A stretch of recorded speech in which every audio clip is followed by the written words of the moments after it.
Welcome to a short video on Christians for Science about evidence against evolution. I'd like to begin by reading a portion from the book of Romans, chapter 1, beginning in verse 18. For the wrath of God is revealed from heaven against all ungodliness and unrighteousness of men who hinder the truth in unrighteousness, because that which is known of God is manifest in them. For God manifested it to them. For the invisible things of him since the creation of the world are clearly seen, being perceived through the things that are made, even his everlasting power in divinity, that they may be without excuse. One important example in the area of logic: something cannot be true and false at the same time. A person cannot believe in what the Bible teaches in that passage and believe in evolution at the same time. God's word teaches in that passage that mankind perceives the power and the divinity of God and sees that in nature and that it's clearly seen. The Bible also teaches in that passage that mankind is without excuse in this area. The Bible also teaches in that passage that some men hinder the truth in unrighteousness. And that is, what is clearly seen is hindered. The idea of hindering is kind of like the swimming pool with playing volleyball, and someone has the ball and puts it under them and says, I don't have the ball. They're suppressing the volleyball. My friend, people in our culture are suppressing the truth about God. Now, let's take a moment and talk briefly about what we mean when we talk about evidence against evolution. First, when we talk about evolution, we're talking about Darwinian evolution. We are not going to be taken in by the crafty deceit of equivocation on the word change. Everybody knows that there's changes in nature. Mankind is growing taller, probably through better nutrition. There are changes within the dog species. So we agree that there are changes, but there's no change from one species to another. So you could call that micro, small changes, and macro. So the position of Christians for Science is God's Word and God's world presents to us what we see in nature. And yes, there are changes, but Darwinian evolution, the macro evolution, has not been seen. So here we go. In order for this type of evolution to be true, matter had to come from no matter. No matter how you look at it, there's just an extreme difficulty in comprehending the idea that something can come from nothing. Another thing, life from non-living matter. Now, we know in our experience from day to day that life comes from living things. But evolution teaches that life comes from non-living matter. Now, people have been trying to prove that this is possible in the laboratory, but it has not been accomplished.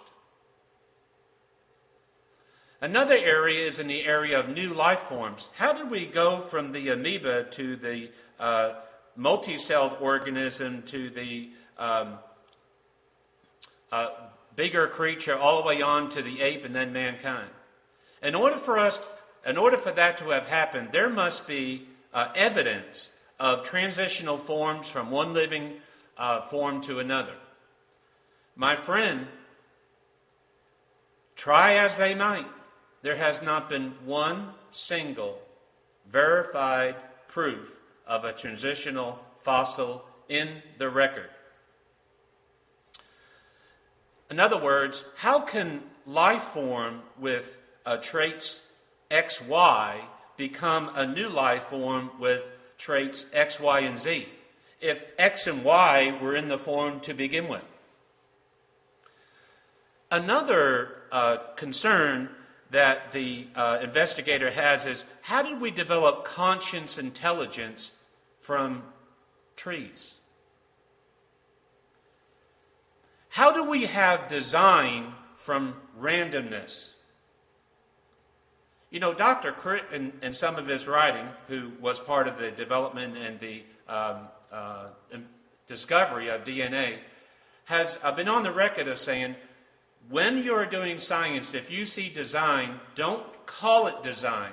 I know there's design there, but don't attribute design to any kind of designer. So don't do that. Well, my friend, the world speaks out God's power and God's divinity.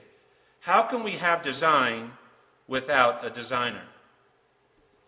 Another area would be, how can we develop knowledge from disorder? Many in the educational community wonder that, when they're teaching in various environments, it's somewhat chaotic. But how can we develop knowledge from disorder? And I'd like to ask you to think about this for a second. In order for science to progress and to develop, science is based upon the idea of inducing facts and uniformity in nature. But wait a minute, what guarantee do we have that tomorrow is going to be like today? In other words, what guarantee do I have when I take my keys out tomorrow and try to start my car that it is going to operate the same way it did this morning when I got into my car?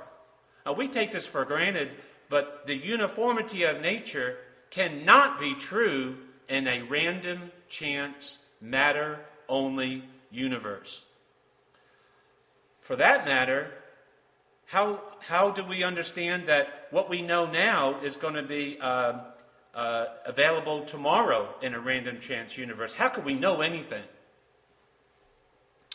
I'd like to take a few minutes and get into a little bit more detail of some of the scientific evidence against evolution. Now remember, if any one of these are true, it dispels the idea of Darwinian evolution, a fact of science. Any one of those, any one. Number one, there is evidence that the sedimentary layers around the earth are of recent origin. If that is true, and the evidence bears that out, the layers we see in the Grand Canyon have not been developed over a period of time, but were formed at the same time, or nearly the same time. If that is true, that dispels the whole notion of millions and billions of years. Number two, there's no proof life can be made from chemicals. People have tried. Your money, my money, taxpayer money has gone into experiments to try to verify that very theory. Life comes from only living things. There is no clear, undisputable transitional form in the fossil record. Now, that fact alone would dispel that. If you read The Origin of Species, Darwinian's book in 1859 that culminated in a world culture shift at that time, he said, if we don't see transitional forms in the record, my theory is in trouble. My friend, his theory is in trouble because we have not found transitional fossils. There is no proof that order originates from disorder. That's contrary to common sense. Another area is this idea of where the sun and the earth came to be. It's called the nebular hypothesis. Darwinians believe that a cloud of dust and gas somewhere in the universe coalesced to form a sun. That notion is contrary to so many foundational principles of physics. It is reprehensible that someone would claim that as a fact of science. Concerning the geological column, there's no complete geological column found anywhere. There's one place, though, and that's the textbooks. What about living fossils? The cecolinth fish, as you know, was a fish that in the geological column was way down in the Peruvian section at the bottom of the millions of years evolutionary timescale, but a coelacanth was found in 1930 off the coast of Madagascar. Others have been found too. How can we have a living fossil from such a long period of time? Evolution, or the evolutionary timescale, cannot be true. And my friend, what about this? Now brace yourself. The coexistence of dinosaurs and man. Whether we look at dinosaur tracks or human tracks, or whether we look at the Inca burial stones that have depictions of dinosaurs with dermal frills, or whether we look at the Acambaro dinosaur figurines, we come to understand that dinosaurs must have lived at the same time as man. They must have coexisted. My friend, what about the fixed nature of species? If evolution is true, we should see transitional forms in different life forms today.